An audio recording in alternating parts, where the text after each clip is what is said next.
Bonsoir, alors je voulais faire une vidéo sur expliquer qu'est-ce qu'on entend par se guérir, hein. Euh, Qu'est-ce que ça sous-entend de vouloir se guérir? Et du coup, qu'est-ce qu'on entend aussi derrière le mot guérisseur? Parce que je pense il y a quelque chose qui n'est pas compris. Et j'ai fait partie de cela, hein, avant que je comprenne. Nous faisons partie d'une société où l'on nous a formatés pour mettre notre pouvoir à l'extérieur de nous. Et donc, nous pensons que c'est aller rencontrer un guérisseur, hein, un docteur, une autorité, quelle qu'elle soit, dans l'accompagnement, dans la thérapeutie, et que c'est cet être-là qui va me guérir. C'est faux. La personne qui accompagne dans la guérison, quel que soit son statut, c'est une personne qui accompagne. Elle va aider la personne qui est en difficulté à se guérir elle-même. Parce que pour moi, se guérir, c'est réveiller le guérisseur et la guérisseuse en nous. Qu'est-ce que ça veut dire réveiller le guérisseur, la guérisseuse en nous? Ça veut dire que je vais décider de changer ma façon de voir les choses. Je vais décider d'arrêter de mettre le pouvoir de ma santé, de mon bien-être, entre les mains de quelqu'un d'autre. Comment est-ce que quelqu'un d'autre peut savoir ce dont j'ai besoin puisque je suis unique au monde? Nous savons par la science que chaque ADN est unique au monde. Donc, ça veut dire que c'est du sur-mesure la guérison. Je ne peux pas attribuer un remède identique à toutes les personnes, ça ne va pas fonctionner de la même manière. Lorsque nous sommes malades, hein, lorsque la maladie s'exprime, c'est parce que je suis en disharmonie, parce qu'il y a un dysfonctionnement à l'intérieur de moi. Ce dysfonctionnement, il s'exprime dans les quatre corps. Alors, soit ça peut être dans un corps simplement, ou dans les quatre, ou dans des corps c'est visible, dans les autres ça ne l'est pas. Mais n'empêche que si je ne suis pas bien, que ce soit physiquement, émotionnellement, mentalement ou spirituellement parlant, c'est parce que je vis une disharmonie à l'intérieur de moi. Alors, dans ce que j'ai compris dans mon chemin, j'ai compris que notre corps, c'est un instrument de musique. C'est un instrument qui est fait de cordes. D'ailleurs, j'ai des cordes vocales. Hein. Dans la Bible, il est dit, et d'abord il y eut le Verbe. Ben oui, parce que ce corps, avec ce corps, j'ai le moyen d'exprimer tout d'abord des pensées. Elles ne sont pas visibles, mes pensées, mais pourtant elles s'expriment. Ce sont des fréquences. Et puis, il y a par la voix, par ma parole, il y a des sons qui vont sortir. Et ensuite, il y a de l'énergie qui va sortir de moi en fonction de l'état d'esprit dans lequel je suis. Hein. On le sait aujourd'hui à travers les photos d'aura. On arrive à prendre les photos d'aura et en fonction des photos, en fonction de l'état d'esprit dans lequel nous sommes au moment des photos d'aura, eh bien, il y a des couleurs dans l'aura qui sont plus ou moins sombres, plus ou moins colorées, etc. Ça parle de nous, ça. Ça parle de dans quel état d'esprit je suis, quelle est ma santé émotionnelle, quelle est ma santé mentale, quelle est ma santé spirituelle ou ma santé physique. Hein. Donc, comme je suis un instrument de musique, cet instrument de musique, j'ai oublié que j'étais un instrument de musique parce que la vie a fait que j'ai oublié, parce que nous sortons d'une ère cosmique où nous étions dans la nuit. Nous nous réveillons tranquillement, mais sûrement, mais doucement. Nous sommes au moment du lever du soleil, on va dire ça comme ça, au niveau cosmique. Donc on est au moment du réveil. Et ce réveil, eh bien, il prend du temps parce que c'est une nuit cosmique à un niveau macro, très macro, qui a duré des millions d'années. Donc, il y a quelque chose de profond qui doit se réveiller. Et cette chose profonde, c'est de me rappeler que je suis le capitaine de ma vie. C'est tout. C'est moi qui tiens les rênes de ma destinée. C'est moi qui sais ce qui est bon pour moi, en fait. Pourquoi? Parce que je suis à la fois le jardin et le jardinier. Mais je suis aussi toutes les graines originelles. Donc, je sais de quoi j'ai besoin. Je sais de quelle quantité de terre. Est-ce que ma terre est bonne? Est-ce que c'est une terre qui est riche ou est-ce que c'est une terre qui est pauvre? Si elle est pauvre, il va falloir que je l'enrichisse, cette terre. De quoi? De juste connaissance, en fait. Il va falloir que je l'abreuve. De quoi? De la source. Je vais aller travailler avec les élémentaux. Hein. Donc, se guérir, ça va être aller à la rencontre de qui suis-je. Et donc, de comprendre que je suis à la fois un corps, et c'est quoi ce corps? Ce corps, c'est un héritage qui m'a été transmis de ma famille biologique. C'est-à-dire que c'est une maison, c'est une garde-robe, c'est une maison avec beaucoup de connaissances. Dans cette maison, il y a plein de choses. Il y a des salles de trésors, en fait. Hein. Ce sont des terres, ce sont des expériences, ce sont des vécus. C'est également un véhicule qui a énormément voyagé, qui a beaucoup de choses à m'apprendre et en tout cas à m'indiquer, à me montrer sur mon chemin. Donc, se guérir, ça va être de écouter qu'est-ce que ce corps a à me raconter. Ok, j'ai un corps qui est un véhicule. Dans quel état il est, mon véhicule? C'est pas parce que je suis jeune et que je suis bébé, hein, ou enfant, ou adolescente, ou adulte, ou je suis ancienne que mon corps va bien. Quand on a dans une fratrie, euh, il y a eu des fausses couches par exemple. Pour moi, une fausse couche, c'est une âme qui descend, qui est un peu comme une kamikaze. Elle descend et elle vient libérer l'arbre de quelque chose. C'est-à-dire qu'elle descend et elle remonte. Elle descend et pouf, elle va dissoudre quelque chose de très fort. Et c'est tellement puissant ce qu'elle vient de faire qu'elle peut pas, elle peut pas rester. En fait, elle va utiliser toute la puissance de sa descente pour libérer quelque chose et elle remonte. On a également des âmes qui vont naître, qui vont repartir. Quand on prend un enfant qui va matérialiser un handicap, quel qu'il soit, physique, émotionnel, mental, etc., qu'est-ce qu'il vient faire cet enfant-là? Il vient révéler quoi? L'état. Quoi? L'état réel dans lequel est l'ADN. L'ADN est malade. L'ADN est en difficulté. Pourquoi? Parce qu'on n'en a pas pris soin. Parce que depuis trop longtemps, on a laissé un ordinateur de bord qui s'appelle notre mental gérer notre santé, gérer notre bien-être. Oui, mais l'ordinateur, il n'est pas vivant, lui. Comment est-ce qu'il sait de quoi la vie a besoin? Surtout quand il y a des transformations, quand il y a des changements, etc. Il n'en sait rien, en fait. Dans mon vécu, dans la vie, vous pouvez avoir entendu parler de personnes qui ont été mis, suite à un accident, ont été mis sous assistance respiratoire, par exemple. Hein, ou qui ont perdu une partie de leur cœur et qui sont mis sous un cœur artificiel le temps de pouvoir être greffés d'un vrai cœur. Mais pendant ce temps-là, il y a plein de choses qui vont pas. Le corps, il va pas du tout en fait. Il y a des moments où on risque l'embolie pulmonaire, il y a des moments où il y a les reins qui peuvent lâcher, etc. Tout ça, ça vient nous indiquer dans quel état est notre corps. Et qu'est-ce que je dois mettre en place pour moi, hein, dans mon chemin, pour aller prendre soin de qui je suis.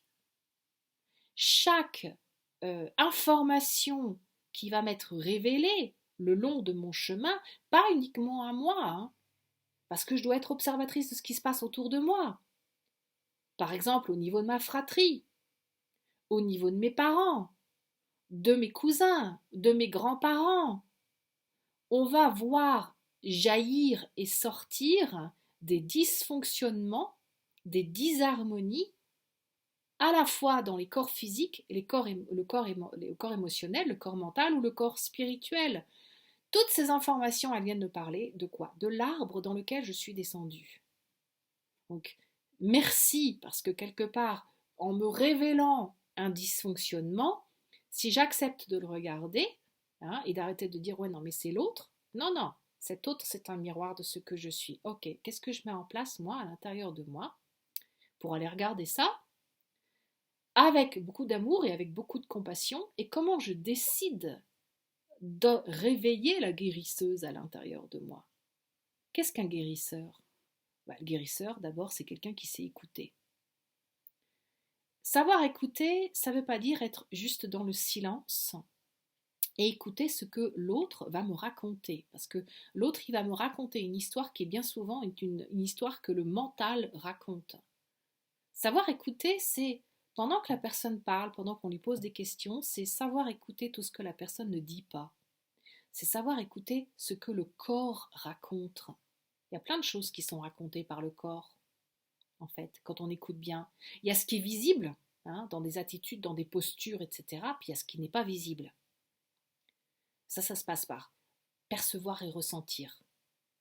Plus je vais savoir écouter, plus je vais être capable d'entendre le corps qui hurle ce que la bouche tait.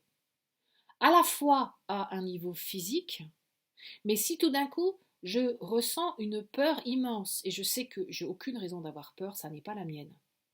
C'est celle que, en tout cas pas la mienne d'ici et maintenant, c'est celle que je capte de la personne qui est en face de moi. Ok.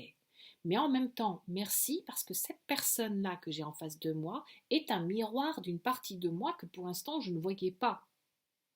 Donc ça me vient m'aider à me faire, toucher, à aller toucher du doigt une peur qui est à l'intérieur de moi, que je dois prendre en considération. Parce que quand j'ai à franchir un gué, franchir un passage, qu'il va falloir que je prenne de l'élan pour sauter l'obstacle, si une part de moi a peur, elle va freiner au moment où je dois sauter l'obstacle. Et résultat, qu'est-ce qui se passe? Je me prends l'obstacle et j'abîme ma monture.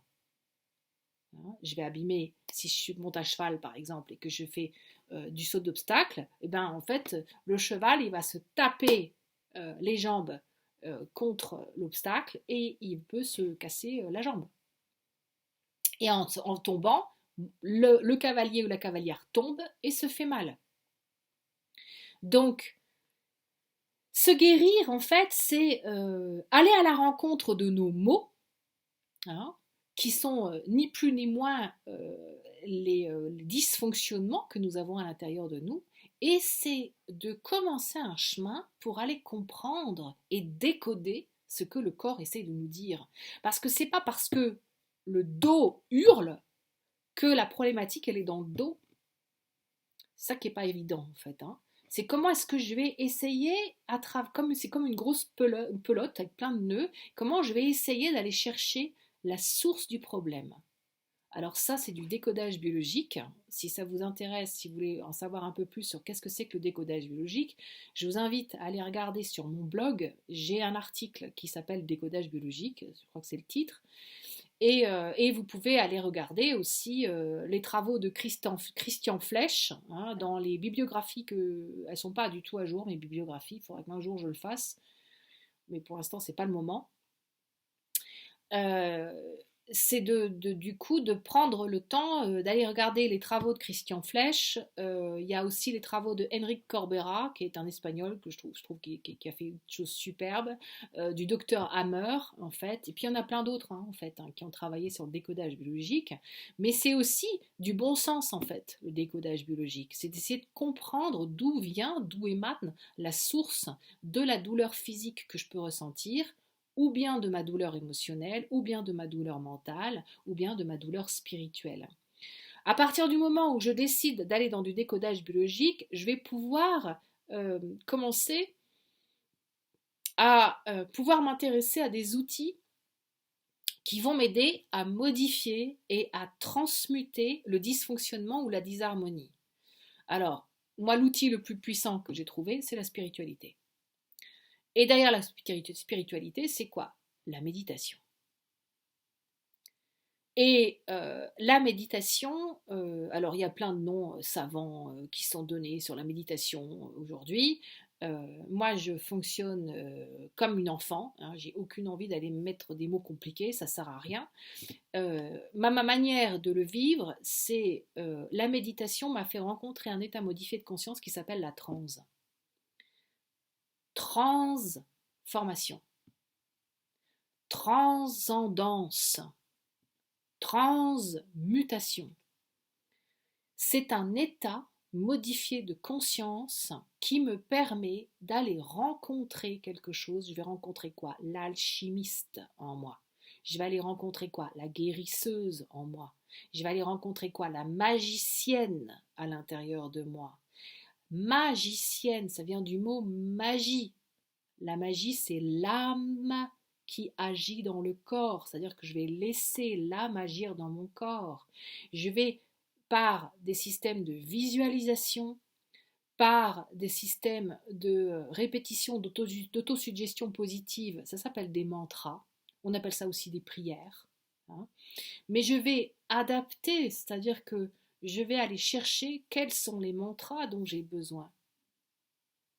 Qu'est-ce que je peux utiliser comme mantra qui peut m'aider à me guérir, en fait? Par exemple, j'ai pas confiance. Depuis que je suis petite, j'ai aucune confiance. J'ai peur tout le temps, en fait. Bien, je vais travailler la confiance. Et je vais peut-être me dire tous les jours, j'ai confiance en la vie. Je suis la confiance en la vie. J'ai confiance en moi. J'ai confiance en l'autre. J'ai confiance en l'univers, par exemple. Hein? Si je me répète ça tous les jours, au début, il y a une petite part en moi qui va rigoler, qui va se marrer et qui va dire n'importe quoi. Ça, c'est mon mental, mon ego derrière le mental, qui veut surtout pas perdre le contrôle.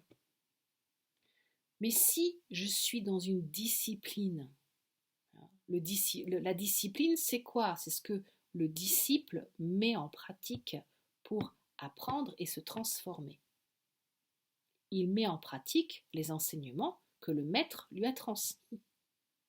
Donc, si je décide de mettre en pratique une discipline, c'est-à-dire une pratique, qui va me permettre de gagner de la confiance, de devenir confiance, d'avoir la confiance en la vie. Et si j'ai confiance en la vie, je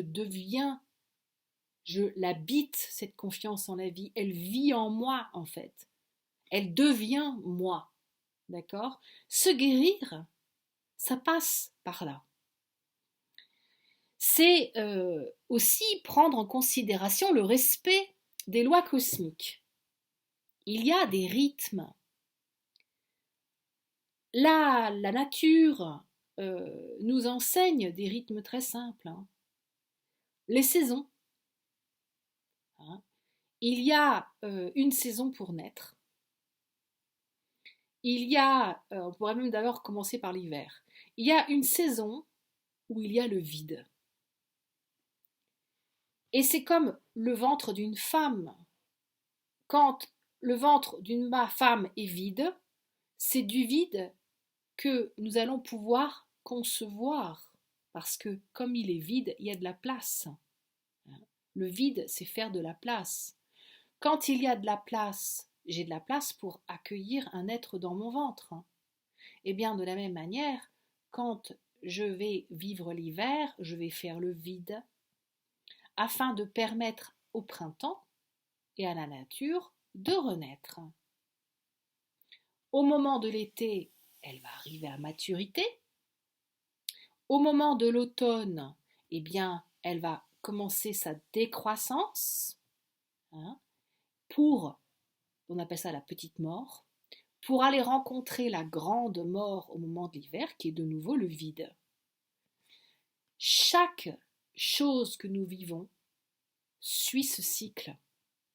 Tout ce que nous entreprenons suit ce cycle. C'est un rythme. C'est un rythme à 4 temps. Et il va falloir que je comprenne cela. C'est une loi cosmique. Si je ne suis pas à l'écoute de cela, je vais avoir des soucis.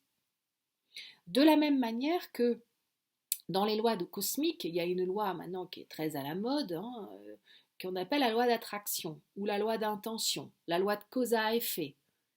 Qu'est-ce que c'est cette loi? Je suis un aimant, je suis magnétique, donc, mais je suis aussi électrique. Donc, j'émets, ça c'est avec mon électricité. J'émets quoi? Une pensée qui va s'exprimer à travers une parole et puis qui va s'exprimer à travers une action. La résultante de ma pensée, de ma parole et de mon action va me revenir démultiplier parce que je vais magnétiser le résultat de ce que j'ai émis. Elle me revient démultiplier de ce que j'ai vibré, ce que j'ai rayonné en fait, va réagir, va faire réagir ce qui est autour. Et ça va me revenir. Donc je vais être nourrie en fait, c'est-à-dire que quand j'aimais, je donne. D'accord? Je partage avec l'autre. Et donc l'autre va partager avec moi. Si je partage de la peur, c'est ce qu'on va partager avec moi. Si je partage de la violence, c'est ce qui va m'être tourné. Si je partage de l'amour, c'est ce qui va m'être retourné aussi en fait. Donc la loi cosmique, une des lois cosmiques, c'est aussi d'être attentif à ce que je laisse sortir de moi. Si je suis un instrument qui joue une musique disharmonieuse, donc c'est même pas une musique, qui joue quelque chose qui est chaotique, en fait, eh bien, c'est ce que je vais attirer à moi. Je vais attirer le chaos. Donc, savoir se guérir, c'est être bien à l'écoute de toutes ces lois. C'est aussi de comprendre que je suis à la fois terrestre, ça c'est la matière et le corps. Je sais que ce corps, il m'a été donné par la terre et que je ne repartirai pas avec. Parce qu'il appartient à la terre. Je suis né de la poussière, je retournerai à la poussière. Pour moi, ça a été mal traduit. Je suis né de la terre et je retourne à la terre. C'est-à-dire que mon enveloppe retourne à la terre le jour où je m'en vais. Donc ça, c'est ma part humaine. C'est le règne visible humain dans lequel mon âme, mon esprit est venu vivre une aventure. Mon âme et mon esprit, elle vient d'où, elle? De ce qui émane de la vie. Et donc, le mot qui veut dire ce qui émane de la vie, c'est le mot divin. Moi, j'aime beaucoup le langage des oiseaux, divin. Dans divin, on entend à la fois la vie, on entend à l'intérieur, D, c'est la porte, en fait. Donc, c'est ce qui est à l'intérieur de la vie, le divin.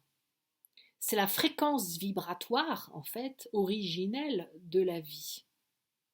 Donc, je suis à la fois un être divin et un être humain. Et la loi cosmique, elle est là pour me rappeler que, enfant de la source de vie, je suis. Et qu'est-ce que je suis venu faire dans cette matérialité, cette corporalité? Je suis venu l'imprégner de la source de vie. Pourquoi? Parce que la matière, hein, qui est faite de cellules, d'atomes, d'électrons, ne peut continuer à être que si elle est arrosée, abreuvée, nourrie, imprégnée de la source de vie de manière continuelle. Sinon, elle meurt. Sinon, elle se désagrège.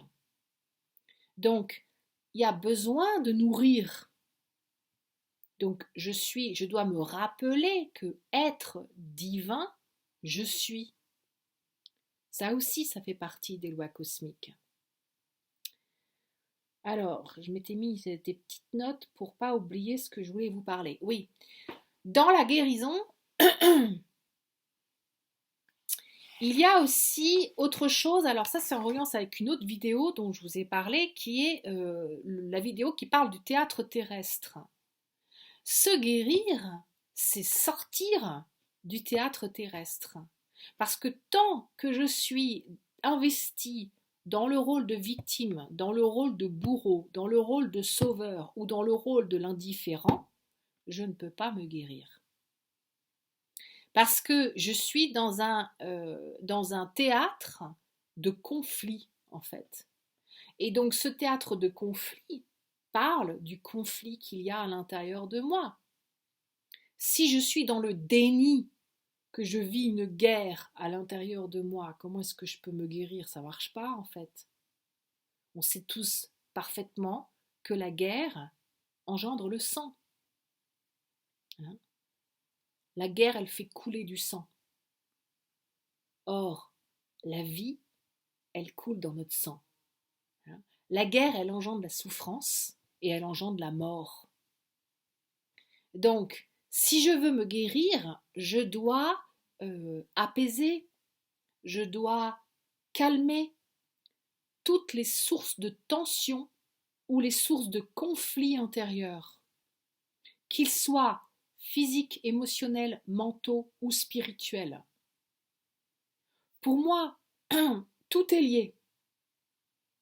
Si j'ai une croyance hyper rigoriste, hyper dure, hyper sévère, hyper carrément dictatoriale vis-à-vis de moi-même, je vais engendrer une stigmatisation émotionnelle.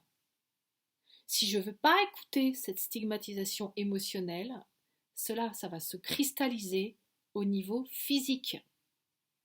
Et je peux tomber malade, voire avoir une grosse maladie. Donc, comment est-ce que je décide d'aller regarder les choses avec vérité en moi-même? Donc, ce qui me permet de me guérir, c'est d'écouter les messages de mes corps. Quand je suis tout le temps en colère, ça veut dire qu'à l'intérieur de moi, il y a un foyer de colère. C'est peut-être pas ma colère, c'est peut-être un foyer de colère que j'ai hérité de mes parents, de mes grands-parents, de mes ancêtres. Alors ça, c'est une mémoire cellulaire et c'est une mémoire transgénérationnelle qu'il va falloir traiter, il va falloir rompre le lien, il va falloir désamorcer cette colère. Il y a plein de comment dirais-je, de sources de colère, que ce soit du côté féminin ou du côté masculin. Alors, il suffit de lire un peu, de regarder les films et vous verrez que tous les films, les livres, etc. se servent des émotions pour nous faire vivre les histoires. Donc, comment est-ce que je décide d'aller désamorcer cette colère? La colère, c'est du feu. Et c'est un feu qui n'est pas maîtrisé du tout. C'est comme un volcan ou un dragon qui crache son feu, en fait, et qui est violent, en fait. Donc, la colère, elle nourrit à l'intérieur de nous le destructeur à la fois intérieur, mais également le destructeur vers l'extérieur. Je les connais très bien, les deux. Parce que petite fille, adolescente, j'ai fait un énorme travail. Hein, j'ai un parcours très accidenté dans ma vie. physiquement notamment, hein. Et ça, c'est parce que dans le corps, dans l'âme de l'arbre ADN, il y avait une colère rentrée énorme. Donc il y avait un feu absolument pas maîtrisé, c'était l'incendie dans le corps là. D'ailleurs, moi j'ai été brûlée au 3e degré, hein, petite fille, je suis venue le toucher, je me suis jetée dans le brasier en fait quand j'étais petite fille. Je l'ai contacté ce feu. Et ça m'a pris beaucoup de temps pour comprendre et de trouver les outils pour apprendre à maîtriser ce feu intérieur. Et arrêter de le laisser me dévorer. Parce que quand je vis un incendie à l'intérieur de mon corps, qu'est-ce qui se passe? Mais j'ai un corps qui est enflammé. J'ai une inflammation perpétuelle en fait. Alors un coup ça va être l'intestin, un coup ça va être les articulations, un coup ça va être... Et bah, ça peut être des migraines, moi j'ai eu beaucoup de migraines, hein. Ça parle de trop plein de feu. Donc jusqu'au moment où on arrive par un travail de longue haleine, hein, donc toujours la patience, la persévérance, vous pourrez écouter, il y a une autre vidéo qui parle de ça, où on peut changer du coup euh, l'état des lieux dans lequel nous sommes. Donc c'est guérir, c'est vivre un quotidien où je suis vigilante à mes pensées, à mes paroles, à mes émotions, à mes actions. Hein. Quand je sais que je vais être nourrie de ce que j'aimais, il va falloir que je développe un archétype de personnalité, moi que j'appelle l'observateur, qui est là et qui me dit attention, regarde regarde la pensée qui est là. Cette pensée, elle n'est pas juste en fait. Ok, eh bien, je vais me trouver un outil qui va me permettre de dissoudre ça, qui va me permettre d'arrêter la pensée. Donc moi, j'ai beaucoup utilisé, et j'utilise toujours beaucoup Ho'oponopono. Hein, je vous mettrai les références de Luc Baudin, ça marche très très bien. Mais je me sers aussi beaucoup des flammes sacrées. Ça fait quelques années maintenant que des enseignements me sont venus sur les flammes sacrées. Je remercie au passage Cécile, ma sœur de cœur, qui avait mis ça sur mon chemin il y a quelques années maintenant, et puis d'autres enseignantes qui parlent très bien de cela, notamment Géolia et Dominique Claire-Germain, qui ont écrit des livres magnifiques et qui permettent de mieux comprendre comment aller aborder ces flammes sacrées. Hein. Moi, je vous l'ai déjà dit dans d'autres vidéos, je n'entends pas et je ne vois pas, je perçois et je ressens beaucoup de choses. Et donc, c'est toujours un cadeau pour moi quand la vie me met sur le chemin d'une clairvoyante qui va expliquer quelque chose, qui met des mots sur ce que je vis de l'intérieur. Voilà. Donc c'est un vrai cadeau. Hein. Donc voilà, donc le but, ça va être d'alchimiser euh, tout ce que l'on ressent à l'intérieur de nous et de le transmuter. Et pour ça, je vais avoir besoin d'outils. Il va falloir que je pratique tous les jours le fait que je suis alchimiste. Il va falloir que je pratique tous les jours le fait que je suis une magicienne. En fait, en gros, c'est une discipline, hein, là aussi, c'est d'être vigilant. Hein, c'est comme si, oui, c'est ça, j'ai une vigilance en permanence qui est là et qui écoute ce qui se passe. La colère arrive, ok, je la regarde, ces colères. Je suis pas dans le déni de la colère, non, non, non, je la regarde. Et je me dis, ok, elle parle de quoi cette colère? Et derrière cette colère, elle parle de qui, en fait? Quel âge? Quel âge en moi est en colère là? C'est un enfant qui est en colère, c'est une énergie qui est au moment de l'adolescence, c'est un adulte, c'est un ancien, c'est une femme, c'est un homme. Qu'est-ce que je ressens en fait? Parce que c'est une colère qui émane d'un fantôme. Et cette colère, eh bien, si moi-même dans mon chemin j'ai vécu quelque chose qui fait résonance, ben, ça va venir nourrir la mienne en fait. Hein.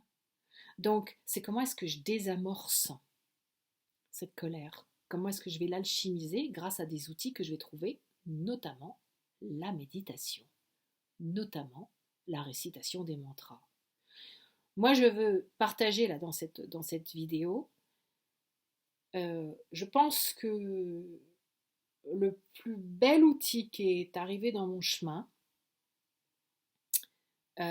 c'est un cours en miracle.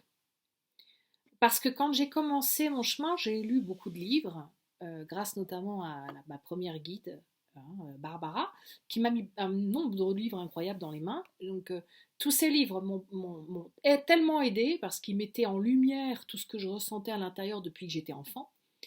Et je m'intéressais à la bibliographie de chacun de ces personnes dont je lisais les livres. Et ils avaient tous un livre en commun. Et en cherchant un peu plus, je me suis rendu compte qu'ils ont tous dit qu'il y a eu un avant et un après ce fameux livre, Un cours en miracle. Donc je me suis acheté ce livre. Bon, clairement, c'est pas accessible à tout le monde comme ça, hein. Moi, j'ai mis 2 ans avant de pouvoir vraiment le prendre dans les mains et commencer à travailler avec. Pourquoi? Ben parce que y a un vocabulaire très chrétien euh, qui, moi, me dérangeait personnellement.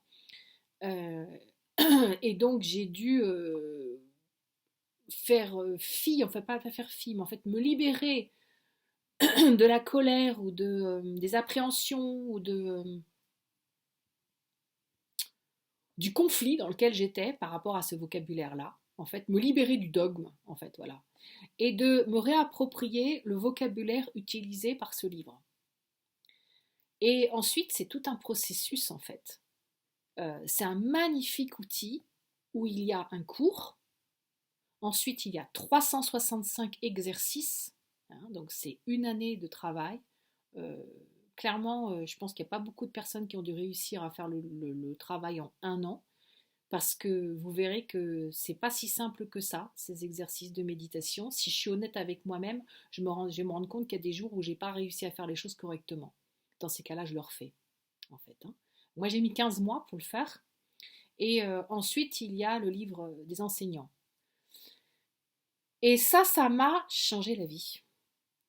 Parce que notamment dans mon chemin, et je pense que dans le chemin de la plupart d'entre nous, j'avais une clé à rencontrer qui était celle du pardon. Et j'ai fait une vidéo d'ailleurs, hein, sur le pardon. Et ce courant miracle, en fait, c'est un chemin qui nous permet de déconstruire. C'est comme si vous héritiez d'une maison et vous voulez la faire à votre image. Et en fait, ben, il va y avoir plein de choses qu'il va falloir casser, virer, supprimer. Et il va falloir rénover, restaurer et reconstruire la maison différemment. Et c'est tout le processus que ce cours en miracle donne et permet de vivre, en fait. Voilà. Donc là, je pense que je vous ai donné un grand nombre de clés. Si vous voulez en savoir plus ou pouvoir bénéficier d'une aide, et bien surtout n'hésitez pas à me contacter. Moi, je vous remercie de tout mon cœur de votre écoute. Je vous invite à aller regarder, si vous voulez en savoir plus, sur mon site. J'ai fait un article il y a plusieurs années maintenant sur l'équilibre des 4 corps. Et c'est très complémentaire à tout ce que je viens de vous dire. Je suis ce que je suis, j'ai parlé, et je nous aime de tout mon cœur.